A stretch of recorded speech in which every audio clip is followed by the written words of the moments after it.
সবসময় তো টয়োটা করোলা ক্রসের গুণগান গেয়েই যাচ্ছি, গাড়িটা ভালো ভালো 50 লাখের মধ্যে নিয়ে নেন। সো এটার কিছু ফাইন্ডিংস আছে যেটা কাস্টমার এন্ড থেকে আমি পেয়ে থাকি। আজকে এই বিষয়গুলো আপনার সাথে শেয়ার করবো। Number 1, interior space. ম্যাক্সিমাম লোকে এই গাড়িতে বসে বলে যে পিছনে স্পেস কম, লেগ রুম কম, কনজাস্টেড লাগছে। দ্যাটস ট্রু, এটা কিন্তু মেইন কমপ্লেন করার রিজন হচ্ছে this is compact crossover SUV, যে কারণে গাড়িটা একটু ছোট। 5 জনে আপনারা রাইড করতে পারবেন, বাট যাদের হাইট একটু বেশি লাইক 5-10 প্লাস যাদের, তাদের একটু প্রবলেম হয়ে যাবে হেডরুম লেগ রুমে, মানে একটু কম্প্যাক্ট। এটা হলো মেইন কমপ্লেন করলা ক্রসে। অ্যান্ড নাম্বার 2, এটার যে ইন্টেরিয়র ম্যাটেরিয়াল, অনেকেই কমপ্লেন করে যে প্লাস্টিকটা বেশি দিয়েছে। আসলেই প্লাস্টিকটা বেশি দিয়েছে। 50 লাখ টাকা দিয়ে একটা গাড়ি কিনবেন, এত বেশি প্লাস্টিক আপনার কাছেও ভালো লাগবে না। আপনি একটু প্রিমিয়াম গাড়ি চাইবেন, যেটা 50 লাখ আপনি বাজেট করে গাড়ি কিনবেন। অ্যান্ড নাম্বার 3 যে কমপ্লেনটা, সেটা হচ্ছে যে এই গাড়িটা আন্ডার পাওয়ার।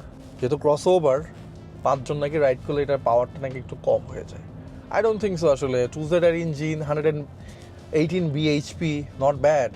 এইটা সিএইচআর, নোয়া স্কোয়ার, প্রত্যেকটা গাড়িতেই কিন্তু সেম ইঞ্জিন ইউজ করেছে। অ্যান্ড 2Z ইঞ্জিন খুবই রিলায়েবল। কিন্তু আপনার ইলেকট্রিক মোটর যদি চার্জ বেশি থাকে, তাহলে আপনি পাওয়ারটা কিন্তু আরও বেশি পাচ্ছেন। So I don't think so যে এটা একটা কমপ্লেইন। অ্যান্ড নাম্বার 4, আমাদের দেশে কমন প্রবলেম সেটা হচ্ছে কেন গাড়িটা 1500 সিসি করলো না, কেন 1800 সিসি, 1800 সিসির জন্য আমার বাৎসরিক এআইডি দেওয়া লাগে বেশি, 20,000 বেশি দেওয়া লাগে। সো আসলে এটা কমপ্লেইন না, এটা আমাদের মানে চাওয়া আর কি। সো এই কয়েকটা ফাইন্ডিংস আমি কাস্টমার এন্ড থেকে পাই, যেগুলো আপনার সাথে শেয়ার করলাম। তো সব কিছু মিলিয়ে করলা cross it's a very good bye. আপনি দেখতে পারেন, বাজেট আপনার 50 লাখ হলে, যেহেতু টয়োটা রিলায়েবল, প্র্যাকটিক্যাল, অ্যান্ড এটার রিসেল ভ্যালু, মেনটেনেন্স কস্ট অনেক কম। আমরা সবাই জানি, এটা আমি আসলে বারবার বলেও লাভ নাই। আমি তো বলছি ভালো গাড়ি, আপনারা আসেন, দেখেন, টেস্ট ড্রাইভ দেন, এরপরে ডিসিশন নেন আপনারা কী করবেন।